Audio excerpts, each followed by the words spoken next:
La oficina ejecutiva de Donald Aragón estaba sumida en el silencio habitual de un lunes por la mañana, hasta que el teléfono fijo sobre el escritorio de Caoba emitió un timbre seco e insistente.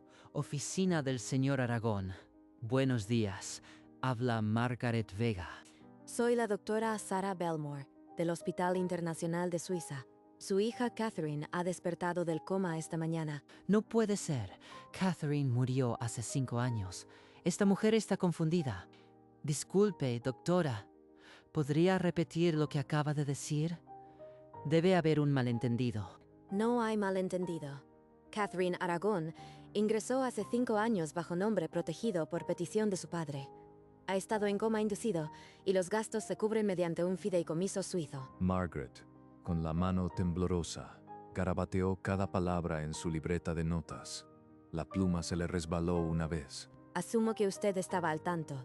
El señor Aragón mencionó que su asistente manejaba los temas confidenciales. Sí, claro, doctora. Estoy al tanto. Le pasaré el mensaje en cuanto llegue a la oficina.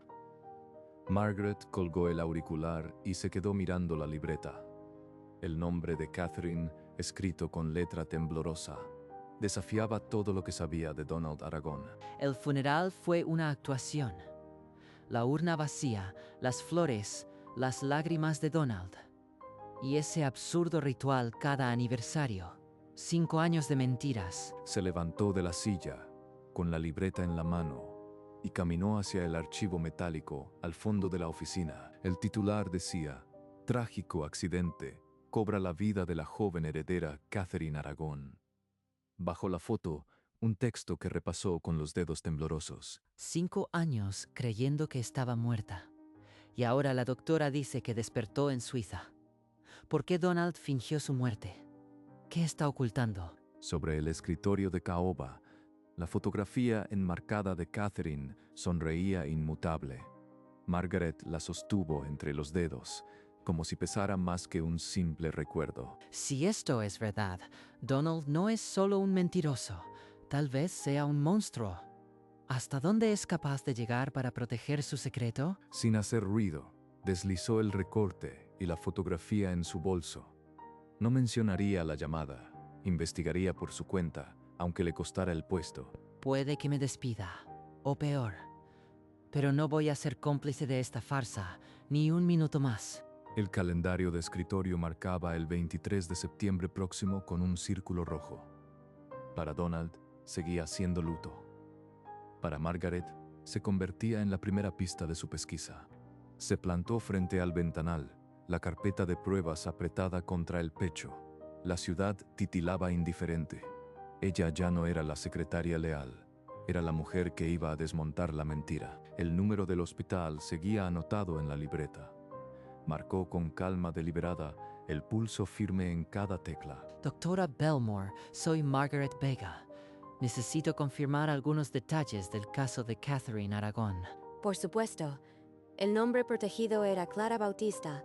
Los pagos mensuales se realizan desde el fideicomiso Aurora Suiza. Todo está documentado. ¿Necesita que le envíe los extractos bancarios del fideicomiso? No será necesario, doctora. Con esto es suficiente. Gracias por su colaboración. Colgó y se giró hacia el monitor de Donald, que había quedado encendido.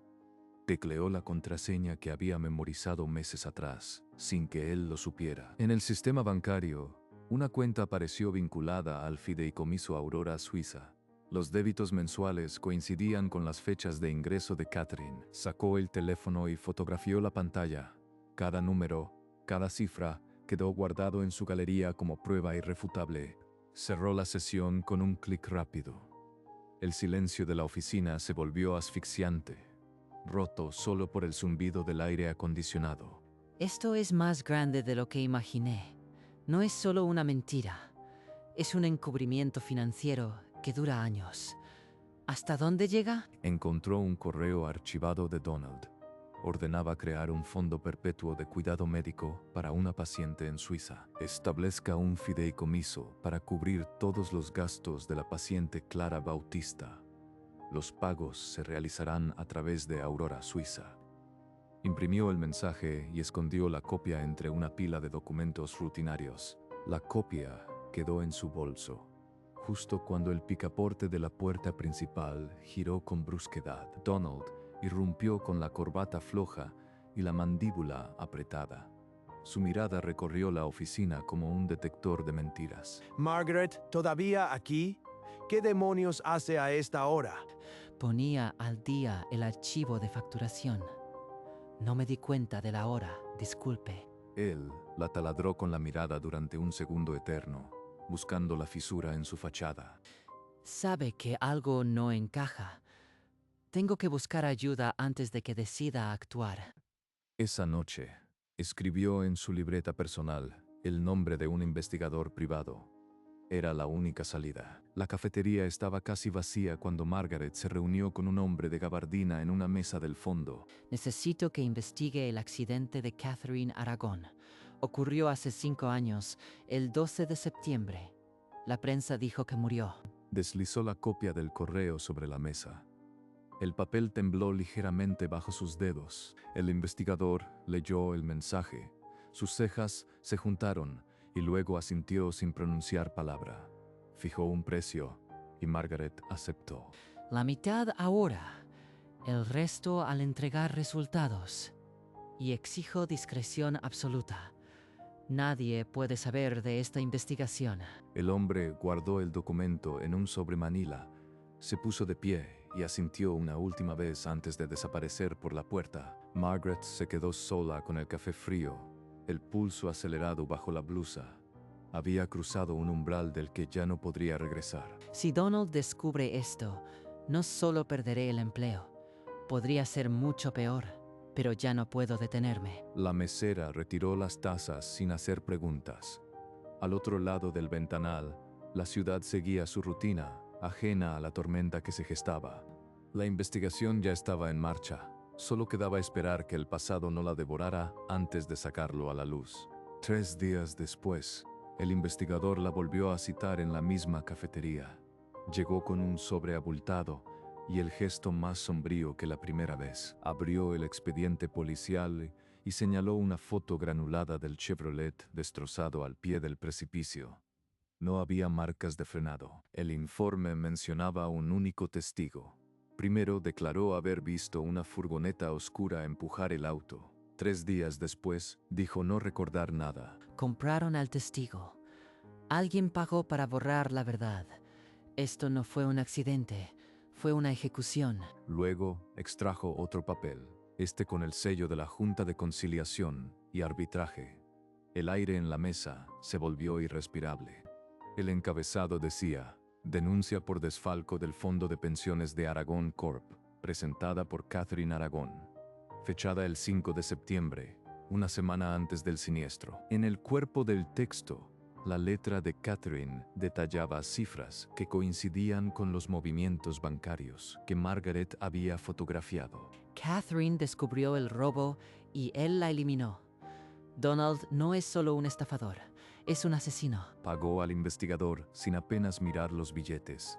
De vuelta en su apartamento, desplegó las pruebas sobre la mesa como un rompecabezas fatídico. Si no entrego esto a alguien con autoridad, él se encargará de que yo también desaparezca. No hay vuelta atrás. Para no levantar sospechas, marcó desde su escritorio al hospital suizo. Cada tono del teléfono retumbaba en sus oídos como un tambor. Necesito hablar con la doctora Sarah Belmore de inmediato. Soy Margaret Vega, asistente del señor Aragón. La voz al otro lado fue neutra. La doctora estaba en una cirugía de urgencia. Margaret le dejó un mensaje que le quemaba la garganta. Dígale que es urgente. Margaret Vega. Necesito que me confirme algo sobre la paciente Clara Bautista antes de que sea demasiado tarde. Esa misma noche, al llegar a su edificio, el pasillo olía a humedad y a algo que no supo identificar.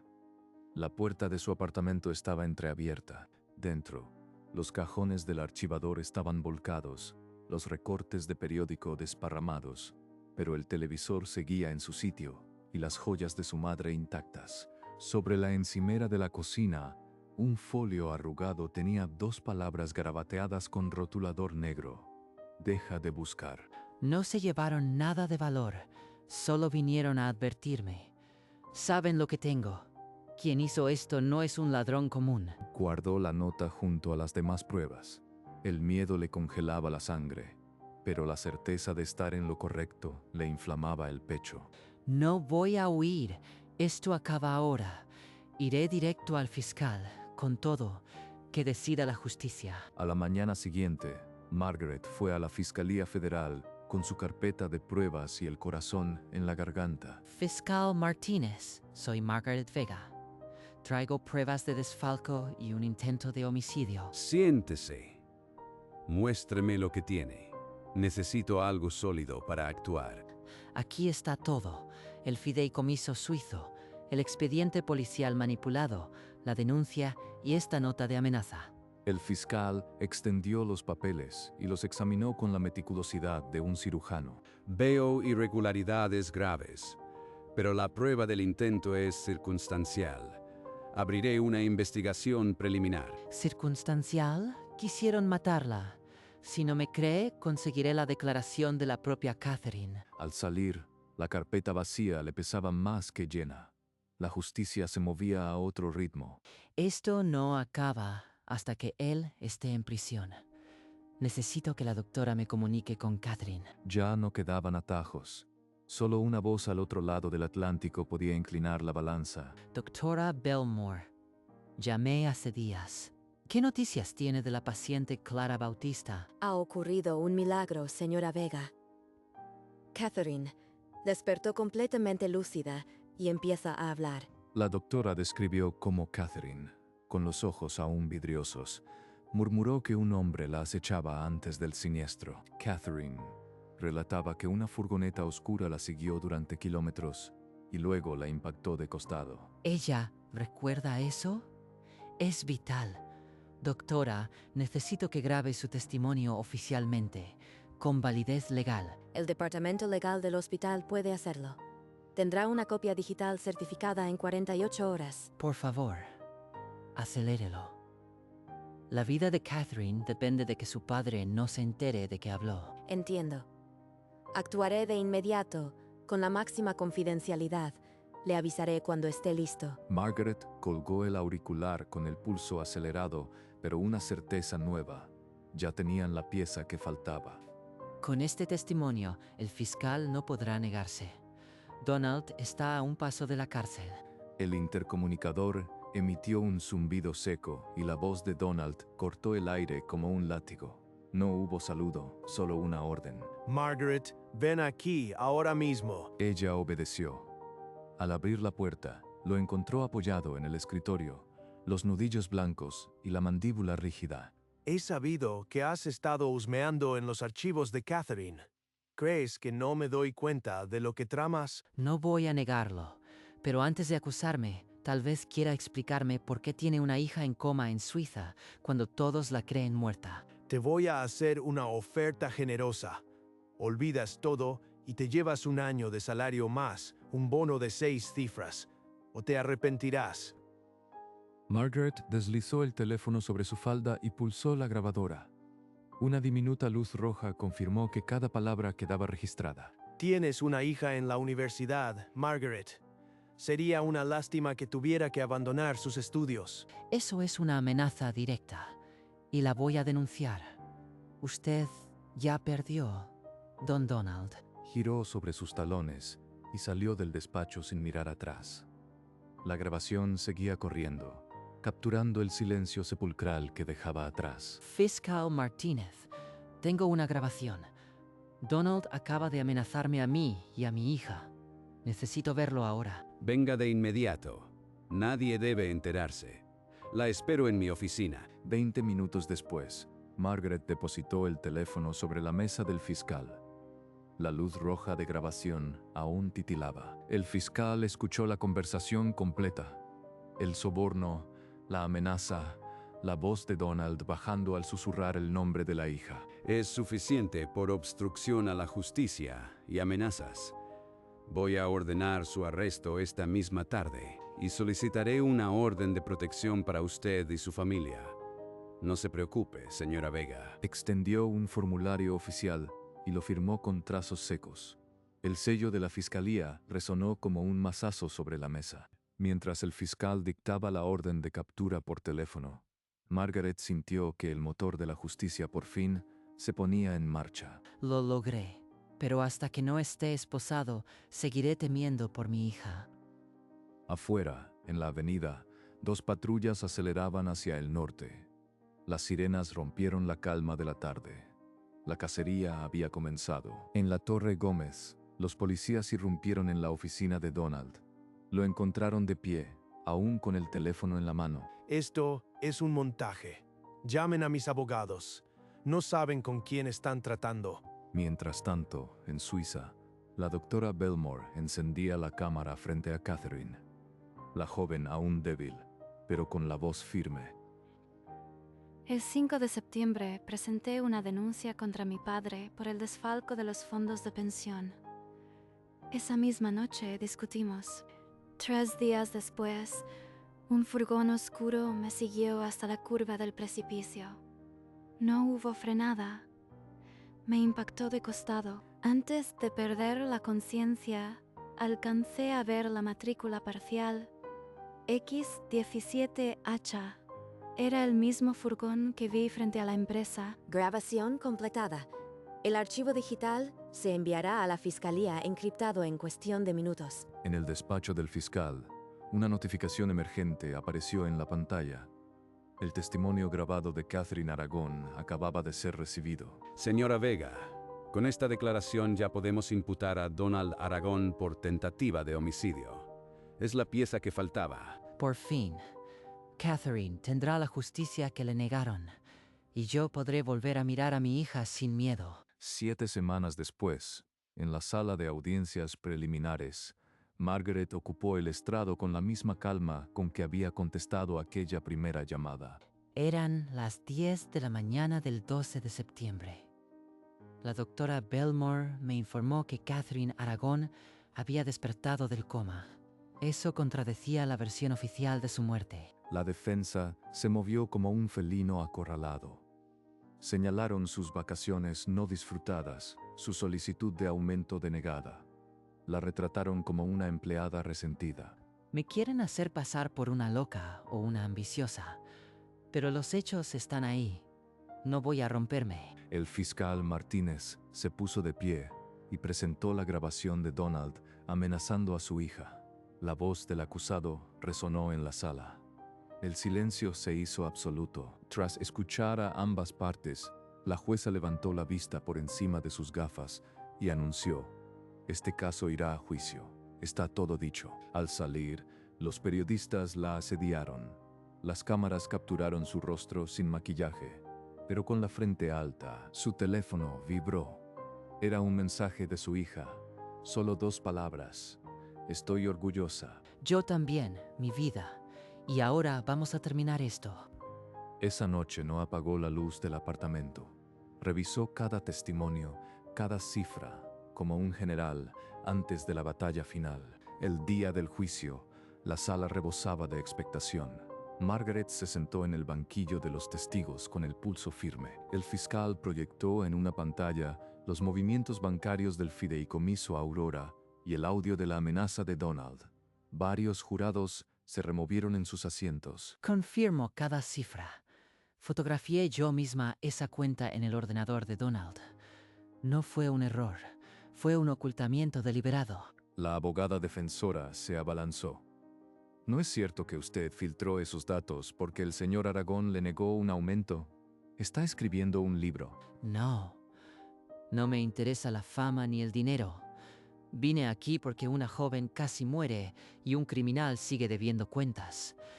Es mi deber. La defensa insistió, levantando un recorte de prensa con el funeral de Catherine. El jurado se tensó, pero Margaret no bajó la cabeza. Todo lo que digan es polvo. Tengo la verdad y ella pesa más que sus mentiras. El jurado, 12 rostros impasibles, seguía cada palabra. Un hombre mayor anotaba algo.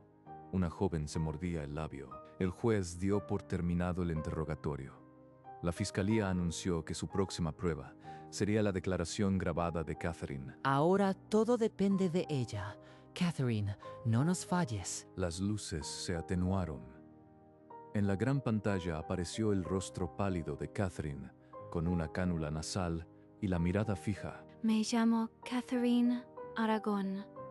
Ante todos ustedes, declaro que el 12 de septiembre de hace 5 años, mi padre intentó matarme. Un furgón oscuro me siguió y me empujó al precipicio. Recuerdo el metal retorcido y el olor a gasolina mientras caía. La defensa se puso en pie, protestando que era testimonio de oídas y que la testigo no estaba a contrainterrogar. El juez denegó la objeción, señalando que la declaración cumplía los protocolos médicos y ordenó continuar. Antes del impacto, vi a un hombre en el asiento del copiloto. Gritó: «Esto te pasa por meterte en lo que no te importa». Varios miembros del jurado se llevaron las manos a la boca. Una mujer del público rompió a llorar. La defensa insistió, cuestionando la lucidez de una paciente en recuperación.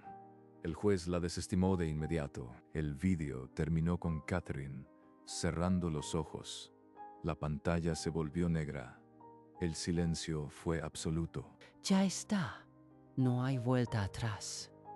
Ahora solo el jurado puede decidir, y creo que lo hará bien. El fiscal Martínez se puso en pie para el alegato final. Su voz retumbó contra las paredes de madera. Donald vació los fondos de sus empleados, fingió el funeral de su hija, y cuando ella protestó, la mandó matar. Condénenlo. La defensa insistió en que no había pruebas físicas que ataran a Donald con la camioneta. Calificaron el testimonio de Catherine de alucinación. El juez miró al jurado por encima del estrado y les dio las instrucciones finales. Los 12 jurados desaparecieron por la puerta lateral. El sonido del cerrojo fue como un disparo. Esperar es peor que testificar. Aquí no puedo hacer nada. El fiscal se le acercó y le tendió un café aguado. Calma. Han visto a una hija valiente. Eso vale más que cualquier coartada. Pero las balanzas no siempre caen del lado justo, hasta que no lo vea con mis propios ojos. El pasillo seguía en silencio. Solo el tic-tac del reloj de pared marcaba la espera. Tras 2 días de deliberación, el jurado regresó con la mirada grave. Se hizo un silencio absoluto en la sala. El presidente del jurado se puso en pie y desdobló el papel. Con voz firme, leyó el veredicto que lo cambiaría todo. La sentencia fue un golpe. Donald se puso en pie, la mirada extraviada, la mandíbula rígida. Esto es un montaje. Lo hice por Catherine. Todos van a pagar. Los alguaciles lo sujetaron con fuerza mientras la sala estallaba en un clamor de gritos y sollozos. El juez golpeó el mazo con furia. 35 años de prisión federal resonaron como una losa sobre la madera. Margaret se llevó la mano a la boca. Las lágrimas rodaron por sus mejillas mientras el fiscal le estrechaba la mano en silencio. Ahora sí. Catherine podrá despertar sin miedo. Todo valió la pena. Donald siguió gritando hasta que la puerta del calabozo se cerró tras él. El eco de sus amenazas quedó sepultado. En la sala, el estruendo se transformó en un murmullo. La justicia, aunque tardía, había llegado. 6 meses después, el centro de rehabilitación se llenó de luz. Catherine avanzaba sobre la cinta de marcha con la frente perlada. Margaret la contemplaba tras el cristal. Cada paso es una victoria. Me duele, pero prefiero este dolor a la mentira. En la entrada de la corporación, un nuevo emblema rezaba: ética y transparencia desde hoy. Los empleados vitoreaban la restitución total de sus pensiones. Dentro de la sala de juntas, Margaret firmó los documentos que blindaban los fondos de los trabajadores. La confianza no se restaura con un discurso, se construye con hechos. Frente a los reporteros, Catherine anunció la creación de la Fundación Transparencia Vega, con voz apenas firme. Margaret Vega será su directora. Ella me enseñó que el valor no necesita riqueza. Margaret sintió un nudo en la garganta cuando su propia hija, sentada en la primera fila, le guiñó un ojo.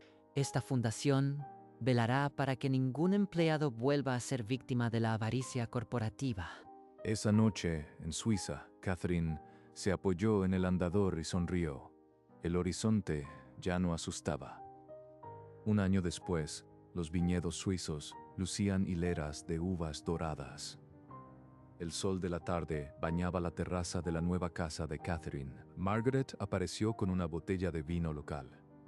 Catherine se levantó apoyándose solo en un bastón y la abrazó sin prisa. Gracias por venir. Cada 23 de septiembre me despertaba sin saber si volvería a caminar. Solo hice lo correcto. Alguien tenía que creerte. Brindaron. El tintineo de las copas se mezcló con el rumor de las hojas. Hagamos que este día sea sobre despertar, no sobre morir. Te propongo que nos reunamos aquí cada año. Acepto. Del aniversario de muerte al aniversario del despertar. Me gusta. Después del almuerzo, bajaron por el sendero entre las cepas.